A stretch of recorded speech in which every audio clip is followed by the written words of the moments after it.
जय गुरु जी। शुक्राना गुरु जी। संगत जी गुरु जी हमेशा कहते थे कि कभी घमंड नहीं करना चाहिए। अपनी विद्वता पर कभी घमंड न करें। यही घमंड विद्वता को नष्ट कर देता है। और संगत जी गुरु जी कहते थे कभी किसी की चुगली निंदा मत करो। आइए एक शिक्षा के माध्यम से जानते हैं इसका क्या परिणाम होता है हमारे जीवन में, जिसके कारण हमें ब्लेसिंग नहीं मिल पाती। जय गुरु जी। शुक्राना गुरु जी। संगत जी दो चीज़ों को कभी व्यर्थ नहीं जाने देना चाहिए। पहला अन्न के कड़ को और दूसरा आनंद के क्षण को। संगत जी कालिदास जी बोले हैं, माते पानी पिला दीजिए बड़ा पुण्य होगा। एक बार की बात है, कालिदास बोले माते पानी पिला दीजिए बड़ा पुण्य होगा। संगत जी स्त्री बोली, बेटा मैं तुम्हें नहीं जानती, अपना पहले परिचय दो, उसके बाद मैं तुम्हें अवश्य पानी पिला दूंगी। ऐसा उस स्त्री ने कालिदास से कहा। संगत जी कालिदास ने कहा, मैं पथिक हूँ, कृपया पानी पिला दें। संगत जी स्त्री बोली, तुम पथिक कैसे हो सकते हो? पथिक तो केवल दो ही हैं, एक सूर्य और दूसरा चंद्रमा है, जो हमेशा चलते रहते हैं, जो कभी नहीं रुकते, हमेशा चलते रहते हैं। तुम इनमें से कौन हो? सत्य बताओ, सूर्य हो कि चंद्रमा हो? संगत जी कालिदास ने कहा, मैं मेहमान हूँ, कृपया पानी पिला दें। संगत जी फिर स्त्री बोली, तुम मेहमान कैसे हो सकते हो? संसार में तो दो ही मेहमान हैं, पहला मेहमान और दूसरा यौवन और पहला धन। इन्हें जाने में समय नहीं लगता। सत्य बताओ, तुम कौन हो, धन हो या दूसरा यौवन? संगत जी अब तक के सारे तर्क से पराजित हताश हो चुके कालिदास फिर बोले, मैं सहनशील हूँ, अब तो पानी पिला दो। संगत जी स्त्री ने कहा, नहीं, सहनशील तो दो ही हैं।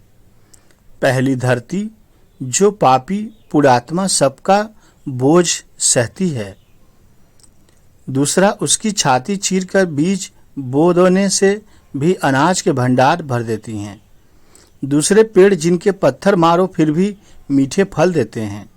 तुम सहनशील नहीं हो, सच बताओ तुम कौन हो इसमें से? तुम पृथ्वी हो या मीठे फल हो या पेड़ हो, क्या हो तुम? संगत जी कालिदास लगभग मूर्छा की स्थिति में आ गए और तर्क वितर्क से झल्लाकर फिर बोले। कालिदास जी बोल रहे हैं, मैं हठी हूँ। संगत जी कालिदास जी बोल रहे हैं, मैं हठी हूँ। फिर स्त्री ने बोला, फिर असत्य बोला आपने। हठी तो दो ही हैं, पहला नख और दूसरे केस, कितना भी काटो बार बार निकल आते हैं। सत्य कहे ब्राह्मण, कौन है आप? स्त्री ने फिर पूछा। संगत जी पूरी तरह अपमानित और पराजित कालिदास अब हो चुके थे, लेकिन कालिदास ने फिर कहा, फिर तो मैं मूर्ख ही हूँ। जो आपको नहीं समझ में आया तो आप मुझे मूर्ख ही समझ लो। संगत जी फिर स्त्री ने कहा, नहीं, तुम तो मूर्ख कैसे हो सकते हो? मूर्ख तो दो ही हैं, पहला राजा जो बिना योग्यता के भी सब पर शासन करता है, और दूसरा दरबारी पंडित जो राजा को प्रसन्न करने के लिए गलत बात पर भी तर्क करके उसको सही सिद्ध करने की चेष्टा करता है। कुछ बोल न सकने की स्थिति में कालिदास वृद्धा के पैर पर संगत जी गिर पड़े और पानी मांगने की याचना में गिड़गिड़ाने लगे। बोलने लगे, मैं हार गया हूँ, आप पानी पिला दो सिर्फ। संगत जी वृद्धा ने कहा, उठो बस। आवाज सुनकर कालिदास ने ऊपर देखा तो साक्षात माता सरस्वती वहां खड़ी थीं। संगत जी कालिदास जी पुनः फिर माता जी के चरणों में नतमस्तक हो गए।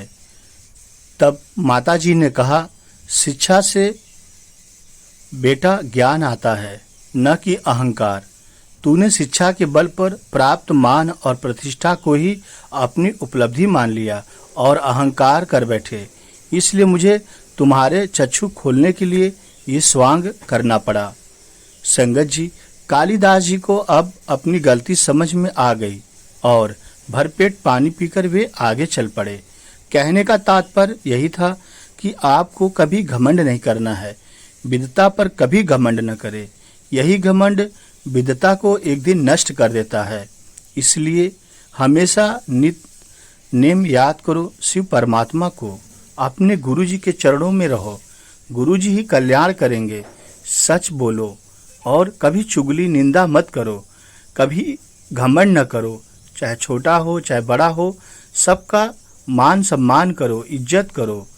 ऐसा जो करता है वही इस दुनिया में संगत जी उस इंसान को ही गुरु जी सबसे पहले ब्लेस करते हैं। जय गुरु जी, शुक्राना गुरु जी। गुरु जी की कृपा से स्वर्ण कुमार कोचर के घर पे आज दिनांक 25 सितंबर 2023 को गुरु जी का सत्संग, डिवाइन सत्संग संपन्न हो गया है। गुरु जी के सत्संग में आई हुई प्यारी प्यारी संगत का भी शुक्राना।